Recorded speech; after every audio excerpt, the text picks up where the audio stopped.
ನಾನು ಯಾವ ರಾಜಕೀಯಕ್ಕೂ ಕೂಡ ದೆಹಲಿಗೆ ಹೋಗ್ಲಿಲ್ಲ, ನನ್ನ ವೈಯಕ್ತಿಕ ಕೆಲಸ ಇತ್ತು, ಹಾಗಾಗಿ ದೆಹಲಿಗೆ ಹೋಗಿದ್ದೆ ಅಂತ ಮೈಸೂರಿನಲ್ಲಿ ಡಿ.ಸಿ.ಎಂ ಡಿ.ಕೆ ಶಿವಕುಮಾರ್ ಸ್ಟೇಟ್ಮೆಂಟ್ ಕೊಟ್ಟಿದ್ದಾರೆ. ಬಿಜೆಪಿ ಅವರಿಗೆ ನನ್ನ ಬಗ್ಗೆ ಪ್ರೀತಿ ಜಾಸ್ತಿ, ಮೋರ್ ಸ್ಟ್ರಾಂಗ್ ಮೋರ್ ಲವ್ ಅಂತಾರಲ್ಲ ಹಂಗೆ, more strong more love also ಅಂತ ಹೇಳಿದ್ದಾರೆ. ತುಂಬಾ ಪವರ್ ಮತ್ತೆ ಪ್ರೀತಿಯೂ ಜಾಸ್ತಿ ಅವರಿಗೆ ನನ್ನ ಮೇಲೆ ಅಂತ.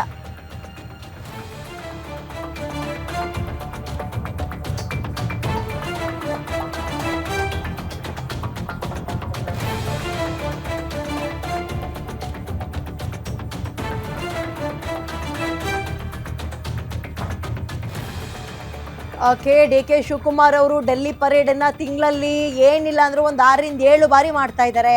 ಯಾಕಿರ್ಬಹುದು ಅನ್ನುವಂತಹ ಪ್ರಶ್ನೆ ಸಹಜವಾಗಿ ಕಾಡುತ್ತೆ. ಅದ್ರ ಬೆನ್ನಲ್ಲೇ ಸೆಪ್ಟೆಂಬರ್ನಲ್ಲಿ ಅಕ್ಟೋಬರ್ನಲ್ಲಿ ಕ್ರಾಂತಿ ಅಂತಾರಲ್ಲ, ಹೈಕಮಾಂಡ್ ಮಟ್ಟದಲ್ಲಿ ಏನಾದರೂ ಚರ್ಚೆಗಳಾಗುತ್ತೆ ಅನ್ನುವಂತಹ ಕುತೂಹಲ ಅಂತೂ ಸಹಜವಾಗೇ ಇರುತ್ತೆ. ಆದ್ರೆ ನಾನು ಯಾವುದೇ ಇಂಟೆನ್ಷನ್ ಇಟ್ಕೊಂಡು ಹೋಗಿದ್ದಲ್ಲ, ನನ್ನ ಪರ್ಸನಲ್ ಕೆಲಸ ಇತ್ತು, ದೆಹಲಿಗೆ ಹೋಗಿದ್ದೆ ಅಂತ ಅದಕ್ಕೆ ಸ್ಪಷ್ಟನೆ ಕೊಟ್ಟಿದ್ದಾರೆ ಡಿ.ಕೆ ಶಿವಕುಮಾರ್.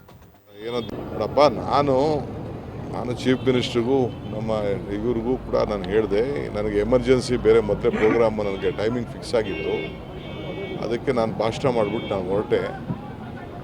ಸದ್ಯ ಏನೋ ದೇವ್ರ ದೊಡ್ಡವನು ಚಾಮುಂಡೇಶ್ವರಿ ಕೃಪೆಯಿಂದ ನನ್ನ ಬೆಂಗಾವಲು ಗಾಡಿ ಆಕ್ಸಿಡೆಂಟ್ ಆಯಿತು, ಯಾರಿಗೂ ಏನೂ ತೊಂದರೆ ಆಗಿಲ್ಲ. ಸದ್ಯ ಭಾಳ ಸೀರಿಯಸ್ ಆಕ್ಸಿಡೆಂಟೇ ಆಯಿತು, ಪಲ್ಟಿ ಹೊಡೆದ್ಬಿಡ್ತು ಗಾಡಿ. ಆದರೆ ನಾನು ಹೋಗಿ 7:30 ಗಂಟೆಗೆ ಅಲ್ಲಿ ತಲುಪಿ ತಿರ್ಗಾ ವಾಪಸ್ಸು 9 ಗಂಟೆಗೆ ವಾಪಸ್ ಬಂದಿದ್ದೀನಿ. ನಾನು ಬಂದು ಮಧ್ಯರಾತ್ರಿನೇ ಇಲ್ಲಿಗೆ ಬಂದು ಈ ಬೆಳಗ್ಗೆ ಕೂಡ ಈಗ ಪಾರ್ಟಿಸಿಪೇಟ್ ಮಾಡ್ತೀನಿ. ನಾನು ಯಾವುದೋ ವಕೀಲರನ್ನ ಅಪಾಯಿಂಟ್ಮೆಂಟ್ ನಾನು ತೊಗೊಂಡಿದ್ದೆ ಬೇರೆ ಯಾವುದೋ ವಿಚಾರಕ್ಕೆ, ಅದಕ್ಕೆ ಹೋಗ್ಬಿಟ್ಟು ನನ್ನ ಕೆಲಸ ಮುಗಿಸ್ಕೊಂಡು ನಾನು ಬಂದಿದ್ದೀನಿ. ಅದು ಬಿಟ್ಟರೆ ಯಾವ ರಾಜಕಾರಣನೂ ಇಲ್ಲ, ಯಾವ ಟೂರ್ ಪ್ರೋಗ್ರಾಮು ಇಲ್ಲ, ಏನಿಲ್ಲ. ನನ್ನ ಖಾಸಗಿ ಕಾರ್ಯಕ್ರಮ ಓದೆ ಮುಗಿಸ್ದೆ ಬಂದೆ.